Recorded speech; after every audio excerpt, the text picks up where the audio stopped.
2026 शुरू हुए अभी 3 ही महीने हुए हैं और एक बड़ी फिल्म धुरंधर 2 धमाल मचा चुकी है। लेकिन असली सवाल ये है कि क्या बॉलीवुड की बाकी आने वाली बड़ी फिल्में भी इसी तरह ऑडियंस को थिएटर्स तक वापस ला पाएंगी, क्योंकि बॉलीवुड की असली परीक्षा अभी बाकी है। तो आइए जानते हैं 2026 की उन 7 फिल्मों के बारे में जो तय करेंगे कि बॉलीवुड की वापसी सच में होगी या नहीं।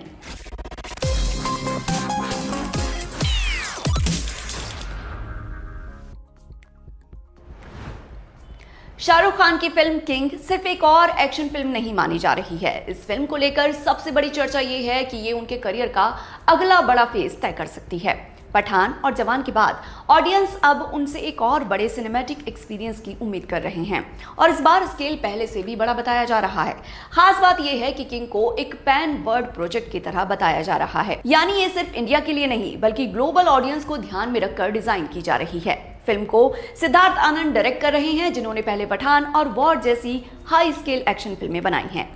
रिपोर्ट्स के मुताबिक इसका बजट भी काफी बड़ा है और इसके एक्शन सीन्स इंटरनेशनल लेवल पर शूट किए जा रहे हैं। कास्टिंग और स्केल दोनों ही वजहों से एक्सपेक्टेशंस काफी हाई हैं। अगर किंग सफल होती है तो ये सिर्फ शाहरुख खान के कमबैक मोमेंटम को आगे नहीं बढ़ाएगी बल्कि हिंदी सिनेमा की ग्लोबल पोजीशनिंग को भी मजबूत कर सकती है। ये फिल्म 24 दिसंबर 2026 को क्रिसमस के मौके पर रिलीज होने के लिए शेड्यूल्ड है।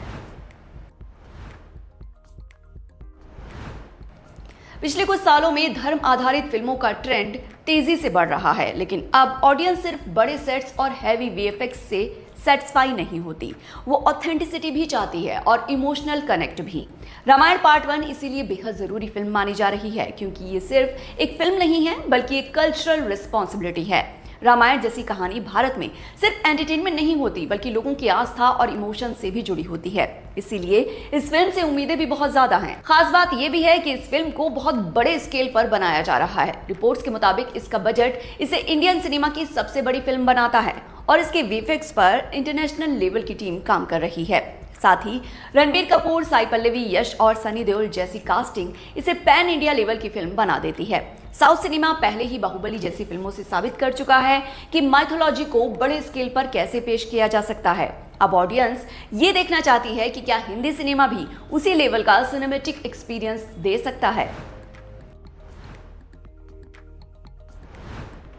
अल्फा 2026 की सबसे अलग फिल्मों में से एक मानी जा रही है। ये फिल्म 10 जुलाई 2026 को थिएटर्स में रिलीज होने वाली है और इसे YRF स्पाई यूनिवर्स की पहली फीमेल लीड एक्शन फिल्म माना जा रहा है। हिंदी सिनेमा में स्पाई जॉनरा अभी तक मोस्टली मेल सेंट्रिक रहा है, जैसे टाइगर, वॉर और पठान, लेकिन अल्फा पहली बार इस यूनिवर्स में फीमेल एजेंट्स को सेंटर में ला रही है। इसीलिए ऑडियंस की क्यूरियोसिटी इस फिल्म को लेकर काफी ज्यादा है। आज ऑडियंस स्ट्रॉन्ग फीमेल कैरेक्टर्स को बहुत पसंद कर रही है और OTT प्लेटफॉर्म्स ने भी इस ट्रेंड को और मजबूत किया है। ऐसे में अल्फा जैसी फिल्में सिर्फ एक प्रोजेक्ट नहीं होती बल्कि रिप्रेजेंटेशन बदलने की कोशिश होती हैं। बस रिप्रेजेंटेशन कितना सही होता है ये देखने वाली बात है। मीडिया रिपोर्ट्स के मुताबिक मेकर्स ने इस फिल्म के लिए एक बड़ी OTT डील तक ठुकरा दी थी ताकि इसे सिर्फ थिएटर्स में रिलीज किया जा सके। इससे साफ पता चलता है कि इसे एक बिग स्क्रीन एक्सपीरियंस की तरह प्लान किया जा रहा है। अगर अल्फा सफल होती है तो ये हिंदी सिनेमा के स्टोरी टेलिंग पैटर्न को एक नई डायरेक्शन दे सकती है। बैटल ऑफ गलवान उन फिल्मों में से है जिनसे audience naturally emotional connection feel कर सकती है, क्योंकि ये कहानी किसी पुराने इतिहास की नहीं है बल्कि हाल ही की एक ऐसी घटना से जुड़ी है जिसे लोगों ने अपने समय में होते देखा है। ऐसी फिल्मों को बनाना आसान नहीं होता। एक तरफ ऑडियंस को रियलिज्म चाहिए होता है, दूसरी तरफ पैट्रियोटिक इमोशंस भी स्ट्रॉन्ग होने चाहिए। अगर फिल्म ज्यादा ड्रामेटाइज्ड लगे तो ऑडियंस उसे रिजेक्ट कर देती है और अगर ज्यादा डॉक्यूमेंट्री जैसी लगे तो इसका थिएट्रिकल इम्पैक्ट कम हो जाता है। ऐसी कहानी को बड़े पर्दे पर दिखाना सिर्फ सिनेमैटिक चैलेंज नहीं होता बल्कि इमोशनल रिस्पॉन्सिबिलिटी भी होती है। उरई और शेरशाह जैसी फिल्मों की सफलता पहले ही दिखा चुकी है कि ऑडियंस रियल मिलिट्री स्टोरीज को थिएटर्स में देखना पसंद करती है। अगर बैटल ऑफ गलवान सही बैलेंस बना पाती है तो ये हिंदी सिनेमा में रियलिस्टिक वॉर स्टोरी टेलिंग को एक नई पहचान दे सकती है। ये फिल्म इंडिपेंडेंस डे के आसपास रिलीज हो सकती है। लाहौर 1947 अगस्त 2026 में इंडिपेंडेंस डे के मौके पर रिलीज हो सकती है। इसकी टाइमिंग अपने आप में बहुत जरूरी मानी जा रही है।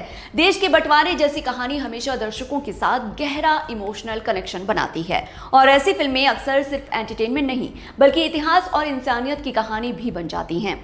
ये फिल्म असगर वजाहत के मशहूर नाटक जिन लाहौर नी वेख्या पर आधारित है। कहानी एक मुस्लिम परिवार की है जो लखनऊ से लाहौर जाकर एक खाली हवेली में रहने लगता है, लेकिन वहां एक बुजुर्ग हिंदू महिला पहले से रह रही होती है। इसी सिचुएशन से रिश्तों, पहचान और इंसानियत के बीच का असली संघर्ष सामने आता है। राजकुमार संतोषी के डायरेक्शन में बन रही इस फिल्म को आमिर खान प्रोड्यूस कर रहे हैं और सनी देओल इसमें लीड रोल प्ले कर रहे हैं। साथ में है प्रीति जिंटा, जिनकी लंबे समय के बाद बड़े पर्दे पर वापसी इसे और खास बनाती है। अगर लाहौर 1947 अपने इमोशनल इम्पैक्ट और उस दौर की सच्चाई को सही तरीके से दिखाने में सफल होती है तो ये 2026 की सबसे मजबूत कंटेंट ड्रिवन थिएट्रिकल फिल्मों में से एक साबित हो सकती है।